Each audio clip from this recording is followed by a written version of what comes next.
জীৱনটো অতি সংক্ষিপ্ত, সেয়েহে নিজৰ জীৱনক ভাল পোৱা, সকলো সময়তে হাঁহি ধেমালিত থাকিবলৈ চেষ্টা কৰক। দেখিব জীৱনটো খুব সুন্দৰ হৈ পৰিব। প্ৰিয় দৰ্শক, মই সঞ্জীৱ। আপোনালোক সকলোকে সঞ্জীৱ মটিভেশ্যনৰ অন্য এটা ভিডিঅ'লৈ স্বাগতম জনাইছোঁ। পুনৰ এটি নতুন ভিডিঅ' লৈ আপোনালোকৰ মাজলৈ আহিছোঁ। ভিডিঅ'টি শেষলৈকে চাব বুলি আশা ৰাখিলোঁ। হয়তো আজিৰ ভিডিঅ'টোৰ যোগেদি আপোনাৰ জীৱনটো সলনি হৈ যাবলৈও পাৰে। কেৱল নিজৰ বাবে জীয়াই থাকিবলৈ শিকক। কিবা কোৱাৰ আগতে শুনিবলৈ চেষ্টা কৰক, লিখাৰ আগতে ভাবিবলৈ চেষ্টা কৰক, ব্যয় কৰাৰ আগতে উপাৰ্জন কৰিবলৈ শিকক, ক্ষমা কৰাৰ আগতে প্ৰাৰ্থনা কৰিবলৈ চেষ্টা কৰক, আঘাত পোৱাৰ আগত অনুভৱ কৰিবলৈ শিকক। মানুহ হৈছে বহুত অদ্ভুত প্ৰাণী। ডুবি গ'লে পানীক দুখ দিয়ে, উজুতি খালে পাথৰক দুখ দিয়ে, কৰ্মৰ দুখ সদায় ভাগ্যক দিয়ে, কিন্তু নিজৰ ভুলটো কোনোদিনেই দেখা নাপায়। মাত্ৰ 200 টকা দামৰ এটা পেণ্ট পচি যোৱাৰ আগতে মানুহৰ কিন্তু শৰীৰটো পচি যায়। তথাপিও মানুহৰ অহংকাৰ নকমে। ৰূপৰ অহংকাৰ, টকাৰ অহংকাৰ, কিহৰ ইমান অহংকাৰ? অহংকাৰ কৰা শ্ৰেষ্ঠতাক বুজায়, সৃষ্টিক নহয়। এইখন পৃথিৱীত সকলোতকৈ সস্তীয়া হ'ল পৰামৰ্শ।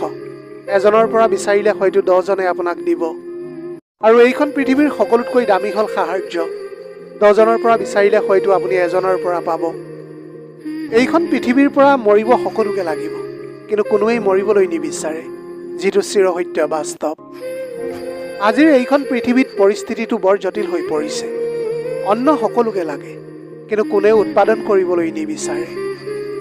পানী সকলোকে লাগে, কিন্তু কোনেও পানী সংৰক্ষণ কৰিবলৈ নিবিচাৰে। গাখীৰ সকলোকে লাগে, কিন্তু কোনেও গৰু পুহিবলৈ নিবিচাৰে। ঠিক তেনেকৈ চাহ সকলোকে লাগে, কিন্তু কোনেও গছ ৰোপণ কৰিবলৈ নিবিচাৰে। আপোনাৰ বা মোৰ ঘৰখনত বোৱাৰী সকলোকে লাগে, কিন্তু কোনেও কন্যা সন্তান নিবিচাৰে। কিছুমান মানুহক জীৱনত 99 দিন উপকাৰ কৰক, আৰু যদি এদিন কৰিব নোৱাৰে, তেনেহ'লে তেওঁ সেই এটা দিন মনত ৰাখিব, বাকী 99টা দিন পাহৰি যাব। গছজোপা বুঢ়া হৈ গ'লেও কাটি নিদিব, ফল নিদিলেও নিশ্চয় ছাঁকণ দিব। মা দেউতাৰ বয়স হ'লেও অৱহেলা নকৰিব। টকা পইচা উপাৰ্জন কৰি দিব নোৱাৰিলেও সন্তানক সংস্কাৰ দিব। পুত্ৰক চিনি পোৱা যায় বিবাহৰ পিছত, আৰু কন্যাক চিনি পোৱা যায় যৌৱনত। স্বামীক স্ত্ৰীৰ অসুস্থতাত, আৰু স্ত্ৰীক স্বামীৰ দৰিদ্ৰতাত। বন্ধুৰ পৰিচয় বিপদত, আৰু ভাইৰ পৰিচয় যুদ্ধত। যদিহে কিবা এবছৰৰ বাবে পৰিকল্পনা কৰে, তেনেহ'লে শস্য ৰোপণ কৰক। যদিহে আপুনি 10 বছৰৰ বাবে পৰিকল্পনা কৰে, তেনেহ'লে বৃক্ষ ৰোপণ কৰক। আৰু ঠিক তেনেকৈ যদি 100 বছৰৰ বাবে পৰিকল্পনা কৰে, তেনেহ'লে সন্তানক সুশিক্ষিত কৰি তোলক। কি অদ্ভুত নহয়নে বাৰু? চকুটো পুখুৰী নহয়, তথাপিও পানীৰে ভৰি যায়। মনটো কাঁচ নহয়, তথাপিও ভাঙি যায়। জীৱনত সকলো কথাৰে উত্তৰ দিয়াটো উচিত নহয়। সন্মান বচাবলৈ কেতিয়াবা কেতিয়াবা নীৰৱে থাকিবলগীয়া হয়। সকলো যুদ্ধত আগবাঢ়ি যোৱাটো উচিত নহয়। জয়ী হ'বৰ বাবে কেতিয়াবা কেতিয়াবা পিছুৱাই যাবলগীয়াও হয়। সকলো সময়তে সকলো সম্পৰ্ক সাৱটি ধৰাটো উচিত নহয়। সম্পৰ্ক বচাবলৈ কেতিয়াবা কেতিয়াবা দূৰতো থাকিবলৈ হয়। টকাই হৈছে পুৰুষৰ একমাত্ৰ দামী পাৰফিউম, যিটোৱে কেৱল নাৰীক নহয়, আশে পাশে থকা মানুহকো আকৰ্ষণৰ কেন্দ্ৰবিন্দুত পৰিণত কৰিব পাৰে। পশুৰ দৰে আচৰণ কেৱল মাত্ৰ পশুৱেই নকৰে। কিছুমান মানুহ থাকে যিসকলে পশুতকৈ বেয়া আচৰণ কৰে। আমাৰ আৱেগ হ'ল মাটি চাকি গছৰ দৰে, যিটো কিছুক্ষণৰ পিছত নুমাই যায়, আৰু বিবেক হ'ল সূৰ্যটোৰ দৰে, যিটো কেতিয়াও নুমাই নাযায়। এটা কথা সদায় মনত ৰাখিব, ক্ষমা পাব সদায় শিশুকালত, কষ্টত যাব বৃদ্ধকালটো। যৌৱন হ'ল শ্ৰেষ্ঠ কাল, কামত লগোৱা এইটো কাল। মনৰ কথাবিলাক আনক নোকোৱাই ভাল। মন সলনি হৈ যায়, কিন্তু কথা কেতিয়াও ঘূৰাই লোৱা নাযায়। কিছুমান মুহূৰ্ত কেতিয়াও পাহৰিব পৰা নাযায়, আৰু কেতিয়াও ঘূৰাই পোৱাও নাযায়। ভাল মানুহৰ আশাত নাথাকি নিজেই এজন ভাল মনৰ মানুহ হোৱা। অন্ততঃ আন কোনোবাই এজন ভাল মানুহ পাব। প্ৰকৃত বন্ধুৱে তোমাক কন্দা দেখিলেই কান্দিব, আৰু ভুৱা বন্ধুৱে তোমাক কন্দা দেখিলেই পলাব। শিশুসকলৰ পিছত টকা খৰচ নকৰি তেওঁলোকক সময় দিয়াটো বেছি জৰুৰী। ছোৱালীবোৰে একেবাৰে সৰু সৰু কথাতে কান্দে, সঁচা কথা, কিন্তু জীৱনৰ কঠিন সময়খিনিত হাঁহি মুখে কটাই দিবলৈও পাৰে। যোগ্য মানুহবোৰে কেতিয়াও আনক সমালোচনা নকৰে। যোগ্যতাহীন মানুহবোৰে আনক সমালোচনা কৰি যায়। কাৰোবাক ভাল পাবলৈ কেতিয়াও দামী গিফ্টৰ প্ৰয়োজন নহয়। ভাল পোৱাটোৱেই সকলোতকৈ দামী। সেয়েহে ভালপোৱাৰ প্ৰতীক 5 টকাৰ গোলাপ আজিও ফুলৰ ৰাণী। কাজিয়াবিলাক এদিন নহয় এদিন শেষ হৈ যায়। কিন্তু হৃদয় ভেদা কথাবোৰে মনত থাকি যায় আজীৱন। এগৰাকী দায়িত্ববান স্ত্ৰী এজন পুৰুষৰ বাবে অহংকাৰ, আৰু এজন চৰিত্ৰবান স্বামী এজনী নাৰীৰ অলংকাৰ। জীৱনত পাৰফেক্ট নহ'লেও হ'ব, বিশ্বাসযোগ্য হোৱাটোহে কিন্তু বেছি প্ৰয়োজন আছে। কিছুমান চাইক'লজিকেল ফেক্ট। 1 নম্বৰ, মানুহৰ স্বভাৱ কেনেকুৱা জানেনে? মানুহে সেই সমস্ত মানুহক অৱহেলা কৰে যিসকলে তেওঁক মূল্য দিয়ে। অন্য হাতেদি যিসকলৰ পৰা তেওঁ মূল্য নাপায় তেওঁলোকৰ ফালে বেছি আকৰ্ষিত হয়। সেয়েহে আপোনাক যিসকলে ভাল পায় তেওঁলোকৰ লগত থাকক। 2 নম্বৰ, আপুনি জানেনে বিশ্বৰ প্ৰায় 90% মানুহে মেছেজ, চিঠি বা ডায়েৰীত সেই সকলোবোৰ কথা লিখে যিবোৰ তেওঁ মুখেৰে কৈ প্ৰকাশ কৰিবলৈ নোৱাৰে। 3 নম্বৰ, আপুনি কি বেছি সময় শুই শুই কটায় নেকি বাৰু? বেছি সময় শুৱাটো ভাল নহয়, কাৰণ যিসকল ব্যক্তিয়ে বেছিভাগ সময় শুই থকাত ব্যয় কৰে তেওঁলোকৰ মানসিক চাপ সদায় বেছি হয় আৰু মন মাৰি থকা ভাৱটো তেওঁলোকৰ আপোনা আপুনি আহি যায়। 4 নম্বৰ, ৰাতি শোৱাৰ সময়ত যদি হঠাতে আপোনাৰ কোনো এজন মানুহলৈ মনত পৰে তেনেহ'লে সেইজন ব্যক্তি আপোনাৰ সুখৰ কাৰণ, নাইবা সেই ব্যক্তিজনে নিশ্চয় অতীতত আপোনাক আঘাত কৰিছিলে। 5 নম্বৰ, আপুনি জানেনে আপুনি যিমান বেছি ঠাণ্ডা ৰুমত শুব আপোনাৰ সিমান বেছি ভয়ানক সপোন অহাৰ সম্ভাৱনা থাকে। প্ৰয়োজনীয়ত সকলোৱে কথা পাতে, যিসকলে সকলো সময়তে খবৰ লয় এওঁলোকেই জীৱনৰ গুৰুত্বপূৰ্ণ মানুহ। সংখ্যাটো কম হ'লেও এওঁলোকেই প্ৰকৃত প্ৰিয়জন। যিবিলাক ছোৱালীৰ খং বেছি হয় তেওঁলোকৰ মনত ভাল পোৱাটো বহুত বেছি হয়, আৰু যাৰ ওপৰত বেছি খং দেখায় তেওঁ সকলোতকৈ বেছি ভাল পায়। মানুহ জাতিটো কি অদ্ভুত নহয়নে বাৰু? অপমান কৰি কয় যে বেয়া নাপাব দেই। এটা পৰিয়াল ধ্বংস কৰিবৰ বাবে পৰিয়ালৰ এজন দুষ্ট বুদ্ধিৰ সদস্যই যথেষ্ট। লোহাক কোনেও কষ্ট দিব নোৱাৰে, কিন্তু তাৰ নিজৰ মামৰে তাক নষ্ট কৰি দিয়ে। ঠিক তেনেদৰে আপোনাক কোনেও কষ্ট দিব নোৱাৰে, কিন্তু আপোনাৰ চিন্তাই আপোনাক হৰুৱাবলৈ পাৰে। যিজনে কথাই কথাই খং কৰে তেওঁৰ মনত ভালপোৱাৰ বাহিৰে আৰু একোৱেই নাই, কাৰণ খঙৰ আঁৰত লুকাই থাকে ভালপোৱাৰ গভীৰতা, যিটো সকলোৱে বুজিব নোৱাৰে। আৱেগ আৰু ইচ্ছাৰ মূল্য আনৰ পৰা বিচাৰি পোৱাটো উচিত নহয়। তুমি তোমাৰ বাবে সকলোতকৈ দামী, সেয়েহে আনৰ পৰা মূল্য নিবিচাৰি নিজকে আগতে মূল্য দিয়া আৰু সৃষ্টিকৰ্তাক ধন্যবাদ দিয়া।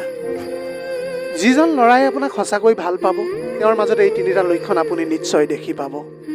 1 নম্বৰ, তেওঁ আপোনাৰ প্ৰতি অলপ বেছি অধিকাৰ দেখাব, কিন্তু বেয়া কিবাত নহয়, ভাল কিবাত। যেনেকৈ আপুনি ক'ৰবালৈ গৈছে তেওঁক নোকোৱাকৈ তাত তেওঁ অলপ বেছি খং কৰিব। 2 নম্বৰ, তেওঁ কেতিয়াও নিবিচাৰে যে আপুনি কোনো ল'ৰাৰ লগত কথা পতাটো। ল'ৰাজনে কেতিয়াও নিবিচাৰে ফেচবুকত আপুনি ফটো আপলোড কৰাটো। ল'ৰাজনে বিচাৰিব আপুনি কেৱল তেওঁৰ লগতেই কথা পতাটো। 3 নম্বৰ, তেওঁ হাজাৰ ব্যস্ততাৰ মাজতো আপোনাক ফোন কৰিব, আপোনাৰ লগত কথা পাতিব। সদায় আপোনাৰ সৰু সৰু ইচ্ছাবোৰ তেওঁ পূৰ কৰাৰ চেষ্টা কৰি যাব। মানুহে কান্দে সদায় আঘাত লাগিলে, তাতোকৈ বেছি কান্দে প্ৰিয়জনৰ কথাত। যাৰ লগত কথা নপতাকৈ থাকিব পৰা নাযায় চাবা তেওঁৰ লগতে সদায় কাজিয়া হয়। সদায় নিজে ভালকৈ থকাজনে আনক ভালকৈ ৰাখিবলৈ নোৱাৰে, আনক ভালকৈ ৰখাজনে নিজে কেতিয়াও ভালকৈ থাকিব নোৱাৰে। কেতিয়াবা কেতিয়াবা ক'বলৈ বহু কথাই থাকে, কিন্তু শুনিবলৈ কোনো নাথাকে। কাৰোবাক মিছ কৰাটো বা কাৰোবাৰ বাবে অপেক্ষা কৰাটো সঁচাকৈ বহুত কষ্টকৰ। যিজনে কৰে তেওঁহে বুজি পায়। কিছুমান কথা মনত পৰিলে মানুহে যিমানেই হাঁহি ধেমালিত থাকক সদায় ক্লান্ত হৈ পৰে। জীৱনত কিছুমান আঘাত আছে যিবোৰ হাজাৰ চেষ্টা কৰিও মানুহে কিন্তু পাহৰিবলৈ নোৱাৰে। ভাঙিবলৈ যিমান সময় লাগে গঢ়িবলৈ তাতোকৈ বেছি সময় লাগে, সেইটো সম্পৰ্কই হওক বা অন্য কিবা। কাৰোবাক মিছা কথা কৈ তেওঁৰ পৰা নিজৰ বিশ্বাসখন কেতিয়াও ভাঙি নল'বা, কাৰণ বিশ্বাস এবাৰ ভাঙি গ'লে সেইটো আৰু কেতিয়াও জোৰা নালাগে।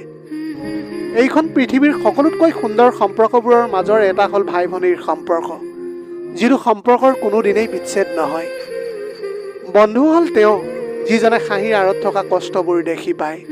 যিজনে অৱহেলা কৰে তেওঁ হয়তো বুজি নাপায় অৱহেলিত হোৱা মানুহজনে কিমান কষ্ট পায়। দূৰত্ব বাঢ়ি গ'লে দূৰত্ব কমাব পৰা যায়, কিন্তু গুৰুত্ব কমি গ'লে গুৰুত্ব কেতিয়াও ঘূৰাই পোৱা নাযায়। কিছুমান মানুহৰ লগত পৰিচয় কিছুদিনৰ হ'লেও থাকি যোৱা স্মৃতিবোৰ গোটেই জীৱনৰ বাবে থাকি যায়। জীৱনৰ সকলোতকৈ ডাঙৰ ভুলটো তেতিয়াই হ'ব যেতিয়া দুদিনৰ পৰিচিত মানুহবোৰক দ্ৰুতভাৱে আপোন কৰি ল'ব। নিজৰ হতাশাৰ বাবে কাকোৱেই দুখ নিদিব, বৰঞ্চ নিজকে দুখ দিয়া আনৰ পৰা অতিৰিক্ত আশা কৰাৰ বাবে। এদিন এজন শিক্ষকে ৰাস্তাৰ কাষৰ এখন চাহৰ দোকানত বহি চাহৰ মজা লৈ আছিল। কিছু দূৰত্বত 9-10 বছৰীয়া দুজন ল'ৰাই কাজিয়া লাগি আছিল। প্ৰথমা অৱস্থাত সামান্য কিছু তৰ্কাতৰ্কি বিতৰ্ক যদিও তেওঁলোকৰ কাজিয়াই এটা সময়ত মাৰাত্মক ৰূপ লয়। ইজনে আনজনক নানা অশ্লীল গালি দিবলৈ ধৰে। এটা সময়ত দুয়োজনে ইজনে সিজনৰ পৰিয়াল মা দেউতাৰ সম্পৰ্কে সঁচা মিছা মিলাই নানা ধৰণৰ কথা ক'বলৈ ধৰে। প্ৰথমা অৱস্থাৰ পৰাই শিক্ষকজনে সকলো লক্ষ্য কৰি আছিল। তেওঁ আৰু বহি থাকিবলৈ নোৱাৰিলে। তেওঁ উঠি গৈ ল'ৰা দুজনক বুজাই মেলি কাজিয়া শেষ কৰালে আৰু দুয়োজন ল'ৰাক হাতত ধৰি লগত লৈ গ'ল। ল'ৰা দুজনে প্ৰথমা অৱস্থাত ভয় কৰিছিল যদিও শিক্ষকজনৰ মৰম লগা কথাবিলাক শুনি তেওঁৰ পিছে পিছে গুচি গ'ল। তেওঁ তেতিয়া ল'ৰা দুজনক এটা পুখুৰীৰ পাৰলৈ লৈ যায়। পুখুৰীটো তেতিয়া একেবাৰে শান্ত অৱস্থাত আছিল আৰু তাৰ পানীখিনি আছিল একেবাৰে স্বচ্ছ। শিক্ষকজনে পুখুৰীটোলৈ দেখাই ল'ৰা দুজনক সোধে, ইয়াত তোমালোকে কি দেখিবলৈ পাইছা? ল'ৰা দুজনে কয়, পানী দেখিছোঁ। আৰু কি দেখিছা? ল'ৰা দুজনক প্ৰশ্ন কৰে। তেতিয়া ল'ৰা দুজনে কয় যে পানীখিনি একেবাৰে পৰিষ্কাৰ, কিন্তু তলত লেতেৰা বহি আছে সেইটো দেখিবলৈ পাৰিছোঁ। শিক্ষকজনে ল'ৰা দুজনক এতিয়া প্ৰশ্ন কৰিলে, ওপৰৰ পৰিষ্কাৰ পানীখিনিৰে এতিয়া মুখ ধুবলৈ পৰা যাবনে? উত্তৰত ল'ৰা দুজনে ক'লে যে হয়, পৰা যাব। তেওঁ তেতিয়া বহুত সাৱধানে হাতত পানী তুলি লৈ ল'ৰা দুজনক দেখাই তাত কোনো লেতেৰা নাছিল। পানীখিনি সম্পূৰ্ণৰূপে পৰিষ্কাৰ আছিল। তাৰ পাছত তেওঁ এডাল লাঠি ল'লে আৰু এজন ল'ৰাৰ হাতত দি পানীখিনি ঘুলুকিবলৈ ক'লে। তাৰ পাছত ল'ৰা দুজনক সোধে যে এতিয়া তোমালোকে কি দেখিছা? ল'ৰা দুজনে কয় যে পানীখিনি লেতেৰা হৈ গৈছে। শিক্ষকজনে আৰু জোৰেৰে পুখুৰীৰ মাটিত লাগি যোৱাকৈ মাৰিডাল লৰাবলৈ কয় আৰু সোধে যে এতিয়া কি দেখিছা? ল'ৰা দুজনে তেতিয়া কয় যে পানীখিনি অধিক লেতেৰা হৈ গৈছে। তেতিয়া শিক্ষকজনে ল'ৰা দুজনক সুধিলে যে এই পানীখিনিৰে কি মুখ ধুবলৈ পৰা যাবনে? ল'ৰা দুজনে কয়, নোৱাৰি, ইয়াত মুখ ধুলে মুখখন লেতেৰা হৈ যাব। তেতিয়া শিক্ষকজনে ল'ৰা দুজনক কয় যে এইখন পৃথিৱীত প্ৰতিজন মানুহৰে কিছুমান দুখ আৰু গুণ থাকে। আমি যদি দুখবোৰ নাচাই গুণবোৰ চাওঁ, তেনেহ'লে সেইটো পানীখিনিৰ প্ৰথম অৱস্থাৰ দৰে স্বচ্ছ থাকিব, পৰস্পৰৰ প্ৰতি ভালপোৱা বৃদ্ধি কৰিব। ল'ৰা দুজনে তেতিয়া নিজৰ নিজৰ ভুলটো বুজিবলৈ পাৰিলে। এতিয়া আমি এই গল্পটোৰ পৰা কি শিকিবলৈ পাৰিলোঁ? যদিহে আনৰ লেতেৰা বা মলি উকতিবলৈ যাওঁ, তেনেহ'লে সেইটো নিজৰেই গাত লাগে। সেয়েহে মূৰ্খৰ লগত বন্ধুত্ব নকৰিবা। তেওঁৰ উপকাৰ চেষ্টা কৰিবলৈ গৈ তোমাৰ ক্ষতিহে কৰিব। মানুহৰ জ্ঞানৰ পৰিচয় দিয়ে তেওঁৰ কথাই, যোগ্যতাৰ পৰিচয় দিয়ে তেওঁৰ কৰ্মই, আৰু বংশৰ পৰিচয় দিয়ে তেওঁৰ ব্যৱহাৰে। আচলতে স্বামীতকৈ আপোন আৰু কোনো নহয়। নিৰ্দিষ্ট এটা বয়সৰ পিছত মা দেউতাৰ বাবেও ছোৱালীজনী বুজা হৈ যায়। কিন্তু স্বামী নামৰ মানুহজনে চিৰদিন পৰিশ্ৰম কৰি যায় স্ত্ৰীগৰাকীক ভালকৈ ৰাখিবৰ বাবে। ভাল তাকেই পোৱা, যাৰ ভিতৰত সকলো সময়তে তোমাক হেৰুৱাৰ ভয় থাকে। ছোৱালীবোৰৰ বেছি বুদ্ধি ভাল নহয়। বেছি বুদ্ধিৰ ছোৱালী কেতিয়াও সুখী নহয়। সংসাৰত যিজনী ছোৱালীৰ বুদ্ধি কম, তেওঁ সদায় সুখী থাকে। ডিভোৰ্চৰ পিছত স্বামী স্ত্ৰী দুয়োজনেই জয়ী হয়। হাৰি যায় কেৱল তেওঁলোকৰ সন্তান। সেয়েহে ডিভোৰ্চ যদি দিবলৈ হয়, সন্তান হোৱাৰ আগতেই দিয়ক। ভালপোৱাটো সকলোৱে নাপায়। ভালপোৱা পোৱাটোও আকৌ ভাগ্যৰ কথা। যদি পায়, তেনেহ'লে সদায় যত্নত ৰাখিবলৈ চেষ্টা কৰি যাওক। কোনোবাই মৰি গ'ল, এইটো শুনি আচৰিত হোৱাৰ একো নাই। আমি আজি পৰ্যন্ত যে বাচি আছোঁ, সেইটো আশ্চৰ্যকৰ বিষয়, কাৰণ মৃত্যু যে চিৰন্তন সত্য।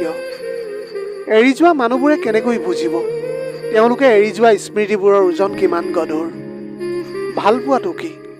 যদিহে ৰূপ দেখি কাৰোবাক ভাল পোৱা, তেনেহ'লে সেইটো ভালপোৱা নহয়, সেইটো হ'ল বাছি লোৱা। যদিহে দেহটো দেখি কাৰোবাক ভাল পোৱা, তেনেহ'লে সেইটো ভালপোৱা নহয়, সেইটো হ'ল কামনা। যদি টকা দেখি কাৰোবাক ভাল পোৱা, তেনেহ'লে সেইটো ভালপোৱা নহয়, সেইটো হ'ল তোমাৰ লোভ। তেনেহ'লেনো ভালপোৱা কাক কয়? যদি মন দেখি কাৰোবাক ভাল পোৱা, তেনেহ'লে সেইটোৱেই ভালপোৱা। যদিহে তুমি এবাৰ তেওঁক চাবলৈ চটফট কৰি থাকা, তেনেহ'লে সেইটোৱেই ভালপোৱা। যিজন ব্যক্তিয়ে এৰি গুচি গৈছে, তেওঁক অতীত হৈ থাকিবলৈ দিয়ক, আৰু যিজন আপোনাৰ কাষত আছে, তেওঁক মৃত্যু পৰ্যন্ত জীৱন সংগী কৰি ৰাখিবলৈ চেষ্টা কৰি যাওক। দেখিব জীৱনটো খুব সুন্দৰ হৈ পৰিব। এইখন পৃথিৱীৰ সকলোতকৈ দামী তৰল পদাৰ্থবিধেই হ'ল মানুহৰ চকুৰ পানী, যাৰ 1% পানী, কিন্তু 99% হ'ল অনুভূতি। হৃদয়হীন কাৰোৰে বাবে নিজৰ চকু পানী নষ্ট নকৰিব, কাৰণ সকলোৱে ইয়াৰ মূল্য দিবলৈ নোৱাৰে। অপেক্ষা হৈছে ধৈৰ্যৰ বহিঃপ্ৰকাশ। দীৰ্ঘ অপেক্ষাৰ পিছত যিটো পোৱা যায়, তাৰ মূল্য বহুত। কিন্তু দীৰ্ঘ অপেক্ষাৰ পিছতো যেতিয়া প্ৰাপ্তিৰ খাতাখন শূন্য থাকে, তাৰ যন্ত্ৰণা কিন্তু বহুত ভয়ানক। বিশ্বাস কৰক, আপুনি যিমানেই ভাল নাপায় কিয়, যিজনে আপোনাক আৰু ভাল নাপায়, যিজনে আপোনাৰ লগত কথা পতাৰ অভাৱত নুভোগে, যিজনে আপোনাক পাত্তা নিদিয়ে, সময় থাকোঁতেই তেওঁৰ পৰা আঁতৰি অহাটো উচিত। যিজন মানুহক ভাল পোৱাৰ বাবে চকু পানী পেলাবলগীয়া হয়, কষ্ট পাবলগীয়া হয়, আঘাত সহিবলগীয়া হয়, সেইজন মানুহৰ পৰা ভাল পোৱা লোৱাৰ কোনো দৰকাৰ নাই। যিজন মানুহক ভাল পোৱাৰ বাবে আপোনাৰ আত্মসন্মান বিসৰ্জন দিব লগা হয়, তেওঁ আপোনাৰ বাবে উচিত নহয়, তেওঁ আপোনাৰ বাবে এজন ভুল মানুহ। যিজন মানুহে আপোনাক আৰু নিবিচাৰে, তেওঁক জোৰ কৰি শিকলিৰে বান্ধি ৰখাৰ দৰকাৰ নাই। জোৰ কৰি মানুহক ধৰি ৰাখিব পৰা নাযায়। যিজনে যোৱাৰ ইচ্ছা থাকে, তেওঁ যিকোনো প্ৰকাৰে হ'লেও যাবই। মানুহ ভালপোৱাৰ অভাৱত নমৰে। ভালপোৱাৰ বাবে আত্মসন্মান বিলীন কৰি দিয়াতকৈ, ভুল মানুহৰ ভৰিত পৰি থকাতকৈ অকলশৰীয়াকৈ থকাটোৱেই ভাল। গোটেই দিনটো অকলশৰীয়া হৈ থাকিলেও কাৰোৰে আগত সৰু হোৱাৰ দৰকাৰ নাই। কাৰণ নিজৰ আত্মসন্মানত আঘাত কৰাৰ দৰকাৰ নাই। আত্মসন্মান বজাই ৰাখিবলৈ শিকক। যিজনে আপোনাৰ মূল্য নিদিয়ে, তেওঁৰ ভৰিত ধৰাতকৈ নিজৰ আত্মসন্মান লৈ জীয়াই থকাটোৱেই বহুত বেছি ভাল। সকলো সময়তে এটা কথা মনত ৰাখিবা, সৌন্দৰ্যই মানুহৰ মনোযোগ আকৰ্ষণ কৰে আৰু ব্যক্তিত্বই মানুহৰ হৃদয়খন চুই যায়।